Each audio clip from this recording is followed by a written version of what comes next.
Sir வணக்கம் sir. வணக்கம் தம்பி.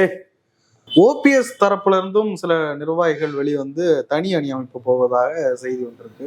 அதை எப்படி பாக்குறீங்க? எல்லா அணிகளுமே தனிச்சோ கூட்டணியா நின்னோ எப்படியோ தொடர்ந்து தோல்வி வளையத்துல தான் எல்லா அணியுமே இருக்கிறாங்க. அதனால என்ன வெளியே தனி அணி அமைக்கிறதுனால என்ன பெரிய மாற்றம் வந்துட போகுது?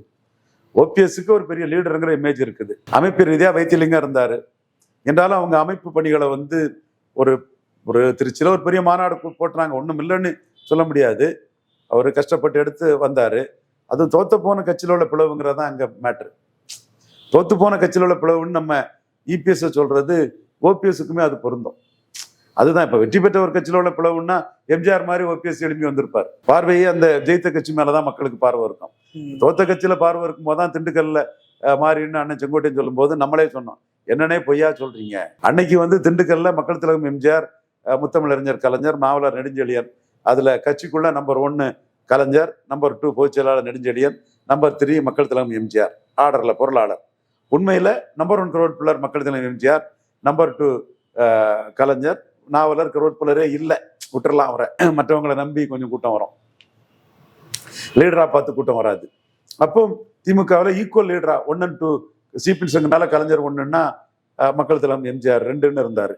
அப்போ அந்த கட்சியில ஒரு 50% மேல வாக்குள்ள கட்சியில பிளவுன்னா தமிழகமே அதுல யார் என்னன்னு பார்த்தாங்க. செங்கோட்டையன் அதுக்கும் தொடர் தோல்வி இருக்கக்கூடிய தோத்து போன ஒரு கட்சிக்கும் உள்ள பிளவுல உள்ள வித்தியாசம் தெரியாம திண்டுக்கல் மாதிரி நாங்க ஜெயிப்போம், டெல்லி அதிரும், டெல்லியே எங்களை பார்ப்போம்லாம் சொன்னாரு. அப்பவே நான் சொல்லிட்டேன், இல்ல இது தோத்து போன தொடர் தோல்வி கட்சியில பிளவு கடும் எதிர்ப்புனாங்க.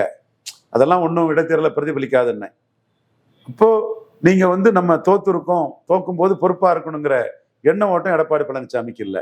யானை தன் தலையிலே மண்ணவாரி போட்ட மாதிரி அவரே கிடைச்ச வாய்ப்பை தன் தலையிலே மண்ணடி போட்டு ஒரு ஜெயலலிதா 98 பண்ண அசாத்திய ஒரு ஸ்ட்ராட்டஜியை பண்ணதுக்கு வாய்ப்பு இருந்தும் அதை கோட்டை விட்டு இன்னைக்கு பரிதி வச்சுட்டு நிற்கிறாரு. 24 அணி அமைக்க முடியாத ஒரு 26 அணிமடிக்க முடியாத நிலைமையும் அதை தொடர்ந்து அதிமுக உள்கட்சி பிரச்சனையும் சந்திக்க வேண்டியது இருக்கு. வெற்றியை தர முடியாத தலைவர் எடப்பாடி பழனிசாமிங்கிறது தான் அதிமுக உள்கட்சிகளே இஷ்யூ. இதுல பலர் மௌனமா இருக்கிறாங்க, பலர் எடப்பாடியை ஏற்றுக்கொள்ள முடியாம இருக்காங்க. எத்தனை பேர் ஓப்பனா ரிவோல்ட் பண்றாங்கிறத நம்ம பார்க்கணும். அந்த ரிவோல்ட்ல என்ன பிரச்சனைன்னா, தொடர் தோல்வியில் இருக்கக்கூடிய கட்சி இதுவே தோல்வி, இங்கேயே ரிவோல்ட் பண்ணிக்கிட்டு என்ன ஆக போகுதுங்கிற ஒரு எண்ணம் தான் ரிவோல்ட் பண்ணவங்களுக்கும் அது இருக்கும். அது எடப்பாடிக்கு ஒரு அட்வான்டேஜ்.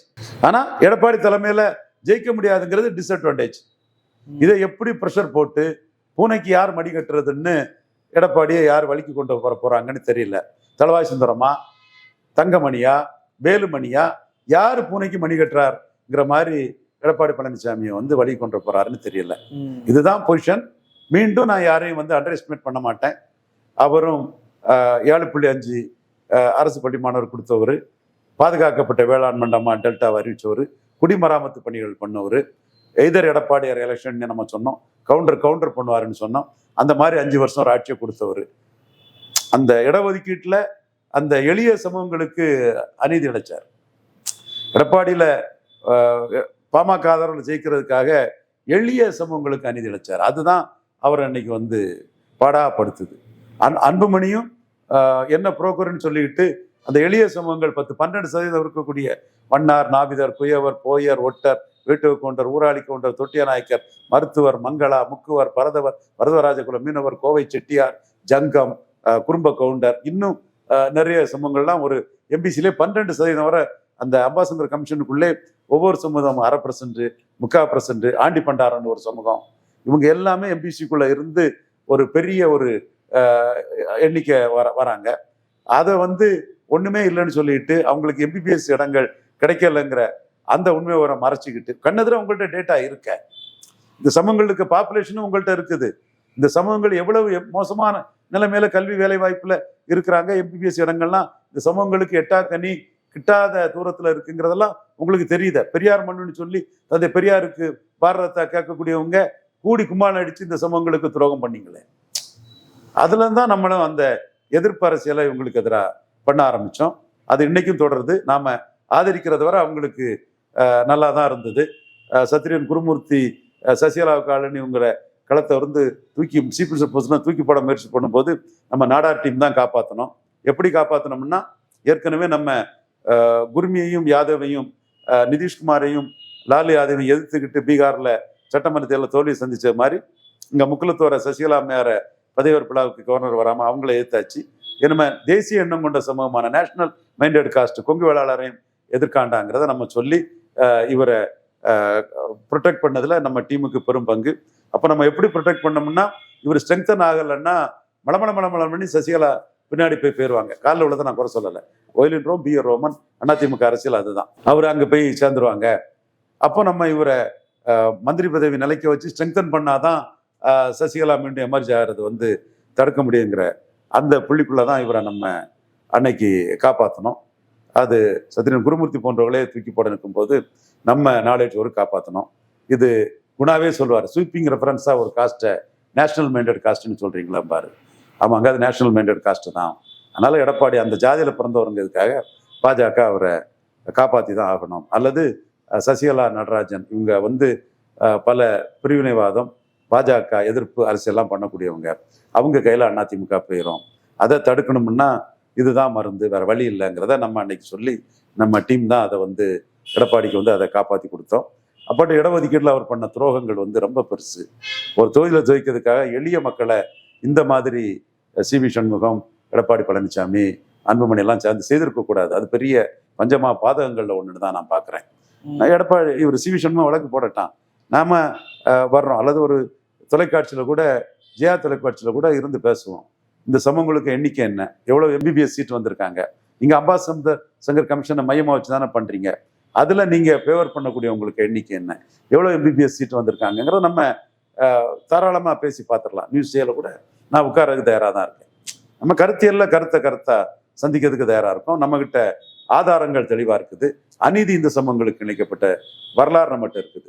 இப்படியெல்லாம் நீங்க பண்ணனால இந்த தேர்தலில் 20% வாக்குக்கு மேல அதிமுக அணி பெறாது.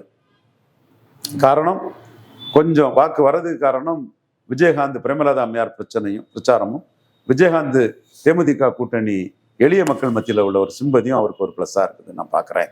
பொறுத்திருந்து பார்ப்போம்.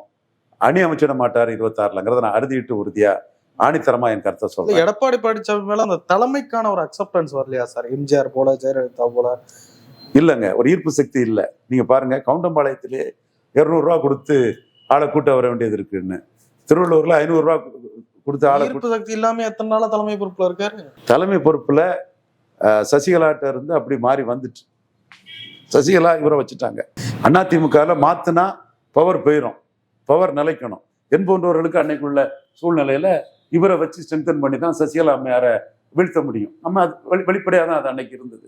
அப்போ இவரை நம்மளும் சேர்ந்து ப்ரொடெக்ட் பண்ணும்போது ப்ரொடெக்ட் ஆகிட்டாரு, தலைவரை அப்படியே போயிட்டாரு. அப்புறம் பணபலம் சில பலங்களை வச்சு அநியாயமா ஓபிஎஸ்ஸை நீக்கினார். ஓபிஎஸ்ஸை நீக்கினது அங்கே பண்ண ஓபிஎஸ்ஸை நீக்கிறது நல்ல மனுஷன், அவர் அமைதியா இருப்பாரு, அவரை போட்டியா நீக்கினாங்கன்னு எல்லா ஜாதிகாரங்களும் கேட்குறாங்க. சிட்டியில உள்ள முதலியார் பறையர்களே கேட்குறாங்கன்னா, மக்கள் மத்தியில அதிமுகவில் ஓபிஎஸ் நீக்கினால எடப்பாடிக்கு இமேஜே தகர்ந்துட்டு அபரிக்கும் எண்ணம் கொண்ட தலைவருங்கிற இமேஜ் வந்துட்டு, அதுதான் எடப்பாடிக்கு இப்போ மைனஸா இருக்கு. செங்கோட்டையன் சமீபத்துல ஏதோ பாஜகவுக்கு போறதா ஒரு செய்தித்தாள்ல போக மாட்டாருங்க, உள்ள அதிருப்தியா இருக்காரு. எடப்பாடியை வச்சு ஜெயிக்க முடியாதுன்னு தெரியும். அவர் கையில வர வேண்டியது எடப்பாடி கையில போயிட்டு, அது செங்கோட்டையன் அண்ணன் அன்னைக்கு பவர்ஃபுல்லா நின்றுக்கணும். சசிகலா மேட்டர்ல நம்ம எழுத்து நிற்கலான்னு நம்ம அண்ணனை பார்த்து அவர் இங்க இருந்தார், இந்த உதய் ஐ ஹாஸ்பிட்டல் அந்த ஏரியாவில், அந்த காவேரி ஹாஸ்பிட்டல் பக்கத்துல, தேனாம்பேட்டை பக்கத்துல இருந்தாரு. அப்போ போனாருன்னா அவர் என்ன சொல்லிட்டாருன்னா, வக்கீல் நான் என்னால கட்சி உடஞ்சுதுன்னு நான் பேர் வாங்க விரும்பல, கட்சி ஒற்றுமையா இருக்கணும், அதனால அந்த அம்மா மந்திரி பதவி கொடுத்தாங்க, அந்த அம்மாவை ஆதரிக்கிறதுங்கிற முடிவுக்கு நான் வந்துடுறேங்கிறத அவரு வந்துட்டாரு. அன்னைக்கு அவர் ரிவோல்ட் பண்ணியிருப்பாருன்னா தொண்டர்கள் கூட்டம் வந்து செங்கோட்டையின் பின்னாடி நின்றுருக்கோம், ஒரு பெரிய தலைவராக உருவாயிருப்பாரு. அவர் வந்து அன்னைக்கு அதை ரிவோல்ட் பண்ணி இது பண்ணலை. இன்னும் சொல்லப்போனால் சசிகலா கட்சி எப்படியெல்லாம் கட்சியை நடத்தினவங்களுக்கு சசிகலாவுக்கு ஒரு பெரிய ஆலோசகராட்டே அன்னைக்கு மாறிட்டாரு. ஸோ அந்த இடத்துக்குள்ள ஒரு அதிமுக காரன், எம்ஜிஆர், புரட்சி தலைவி அம்மா, ரெட்டலை அப்படிதான் இருக்கும். ஏன்னா அவர் பழகிருக்கேன், எனக்கு தெரியும். அந்த 2011 அலையன்ஸ் அவர் தான் உருவாக்கிட்டு இருந்தாரு. கடைசி நேரத்தில் ஒரு கூட்டம் வந்து அவரை அடிச்சுக்கிட்டு அவருக்கே டிக்கெட் இருக்குமான்னு கேட்கக்கூடிய அளவுக்கு அவர் ரொம்ப மோசமான ஒரு நிலைமைக்கு தள்ளப்பட்டார். பட் அவர் கிருஷ்ணசாமி, ஜவஹர்லா இவங்கெல்லாம் பேசி கொண்டு வந்தது அவர் தான். அந்த 11க்கு முன்ன அவர் முக்கியமான ரோல் பிளே பண்ணாரு. கட்சின்னு தான் நிற்பாரு, கட்சிக்காரன் நான் தான் நிற்பாரு. அதனால அவரு எடப்பாடிக்கு எதிராக போர்க்கொடி தூக்குவார் நான் நினைக்கல. அதே மாதிரி வேலுமணி அவரும் இதுல இவர் செந்தில் பாலாஜிக்கு அடுத்த பெரிய ஆர்கனைசர் தான் அவரு. அவர் வேலையை பார்க்கலையாம இந்த எலெக்ஷன்ல? வேலையை பார்க்கலன்னா அவரு வாக்கு குறைஞ்சா அது எடப்பாடிக்கு தோல்வி இல்லை, வேலுமணிக்கு தான் தோல்வி. ஏன்னா 21ல வெற்றி பெற்றது வேலுமணிக்கு ஒரு வெற்றியா நம்ம பேசுறோம். அப்புறம் உள்ளாட்சி தேர்தலில் செந்தில் பாலாஜி இறங்கி அடிச்சு எங்கேயோ போயிட்டாரு. தென் மீண்டும் செந்தில் பாலாஜி இல்லாத களத்துல இவர் தன்னோட வாக்கு வலிமையை நிரூபிக்க வேண்டியது வேலுமணியோட கடமை. ஸோ வேலுமணி அதை செய்திருப்பாரு தான் நான் நினைக்கிறேன். அதே மாதிரி எடப்பாடிக்கு எதிரெல்லாம் சதி பண்ணிட்டுலாம் வெளியே போறதும் வேலுமணி வாய்ப்பு இல்லை. ஏன்னா அரசியல்ல accumulating power amassing wealth. Edappadi எதிர்த்து வேலுமணிக்கு என்ன லாபம் வரப்போகுது, என்ன அமைப்பை அவர் கட்டிட போறாரு, இப்படி பல கேள்விகளுக்கு விட இருக்குதில்ல. ஆனா எடப்பாடி சிஎம்மா சொன்னா 2026ல தோத்து போகும். ஸ்டாலின் காஸ்ட் நியூட்ரல், எடப்பாடி அது அப்படி இல்லை, அபகரிக்கும் தன்மை கொண்டு வருங்கிற அதுதான் மேலெழுந்து வரும். அதே வேளை எடப்பாடி ஒரு ஃபோர்ஸ், அவரை தவிர்த்துக்கிட்டும் ஸ்டாலினை தோக்கடிக்கிறதுல சாத்தியம் இல்லை. அப்ப இந்த இடத்துக்குள்ள வேலுமணி தங்கமணி எல்லாம் எப்படியாவது ஆட்சிக்கு வரணும், ஆட்சிக்கு வர்றதுக்கு என்ன வியூகம் வைக்கலாம், அதுதான் அவங்களோட சிந்தனை ஓட்டமும் செயலுமாட்டு இருக்கும். அதுல அவங்க அதிமுக ஆட்சிக்கு வந்தாதான் தாங்கள் நிற்க முடியும், தாக்கு பிடிக்க முடியும். அப்ப அதுக்கு என்ன பண்றேன்னு தான் பார்ப்பாங்களே தவிர அதுக்கு எடப்பாடியை தள்ளி வச்சுட்டு பண்ணவா, இன்னொரு முகத்தை காட்டி பண்ணவா. ஏன்னா எடப்பாடியை வச்சு பண்ணா அது தேராதுன்னு தெரியும். இப்படிதான் பண்ணுவாங்களே தவிர மொத்தமா மீண்டும் ஒரு உடசலை உடைச்சி அதிமுகவே இல்லாம பண்ணக்கூடியதை செங்கோட்டையன் பண்ணுவார்னு எனக்கு தோணல, பண்ண மாட்டாருன்னு தான் நான் உறுதியா நம்புறேன். மீண்டும் எல்லாரும் ஒன்றிணைய வாய்ப்பு இருக்குன்னு நினைக்கிறீங்களா சார்? வார்த்தை நல்லா இருக்குது தம்பி, ஒன்றிணைறது, ஒன்றிணைவோம்பா, நல்லா இருக்குது தம்பி. ஆனா யார் டிசைடிங் அதாரிட்டி? ஏற்கனவே ஒன்றானந்த 2 பேரை அபகரிக்கும் முயற்சியில ஒருத்தரை தொண்டர்களால் ஒரு தலைமை தேர்ந்தெடுக்கப்படும். தொண்டர்களா எப்படி தலைமை தேர்ந்தெடுக்கப்படும்? என் நண்பர் கேசி பழனிசாமி அதை சொல்லிட்டு இருப்பாரு. எம்ஜிஆர் தொண்டர் அவரு தலைமை அவர் தேர்ந்தெடுக்கணும்னு நினைக்கிறாரா? எப்படி யார் எலெக்ஷன் நடத்துவா? அது அவருக்கு ஒரு ரோல் இருக்கு. அது நண்பருங்க முறையில அவர் எம்ஜிஆர் பக்தருங்க முறையில நானே அவரை ஸ்டாலின் சேருங்க, அவரை அது கொஞ்சம் ஹராஸ்மெண்ட் எல்லாம் அவரை பண்ணிட்டாங்க. ஸ்டாலின் சேருங்கன்னா அவர் மகன் கல்யாணத்துக்கு நான் போயிருந்தேன். அப்போ முதல்வர் எதிர்கட்சி தலைவர் ஸ்டாலின் அவர்கள் இவர் மேல முக்கியத்துவம் கொடுத்து அந்த திருமண விழாவிலையும் கலந்துக்கிட்டாரு. அப்போ நான் சொல்லிட்டு வரும்போது முத்துசாமி எல்லாத்தையும் பார்த்துட்டு வரும்போது இவரை நீங்க ஸ்டாலின் சேர்ந்துருங்க, அமைச்சராகிறதுக்கு வாய்ப்பு இருக்குன்னு சொல்லிட்டு வந்தேன். நம்மகிட்ட ரொம்ப அன்பா இருப்பாரு. சசிகலா வைத்து அவர் ஃபைட் பண்ணும்போது ஏடிஎம்கே கான்ஸ்டியூஷன்லாம் ஒரு பாஜக தலைவர் மூலமா நான் தான் அவர்கிட்ட கொடுத்தேன். என்னைக்கும் அவர் என்னோட ரோல் எல்லாம் தெரியும், ஆனஸ்டா அதெல்லாம் பெருந்தன்மையா வெளிப்படுத்தக்கூடியவர் தான். அந்த கட்டத்துக்குள்ள அவரு எம்ஜிஆர் இரட்டைலை எம்ஜிஆர்னு இருந்துட்டோம் வளர்ந்துட்டோம்னு அந்த சென்டிமெண்ட்டுக்குள்ளே அவரு நின்னாரு. இப்பவும் தொண்டர்கள் அதுன்னு சொல்றாரு. அவரை பொறுத்தவரை அவருக்கு ஒரு ரோல் கொடுக்கலாம், ரோல் எடுக்கலாம். பட் அவர் நினைக்கிற மாதிரி அவரை என்ன ரோல் இருக்குன்னு ஒரு லெவல்ல எடப்பாடிக்கு எதிராக தான் ரோல் எடுக்க முடியும். ஏன்னா அவரும் கொங்கு வேளாள கவுண்டர்னால எல்லாமே எடப்பாடி கொங்கு வேளாள கவுண்டர் இருக்கும்போது இதுல எக்ஸஸா மேலும் ஒரு கொங்கு வேளாளர்ல ஒரு பவர்ஃபுல் ஃபேஸான்னு ஆகி போகும். அப்போ அவரு தோத்த எடப்பாடி பழனிசாமி பதவி விலகி வழிவிடணும்னு தொண்டர்களை திரட்டலாம். தொடர் தோல்வியில் இருக்கிற எடப்பாடி பழனிசாமி விலகி இன்னொருத்தருக்கு வழி கொடுக்கணும்.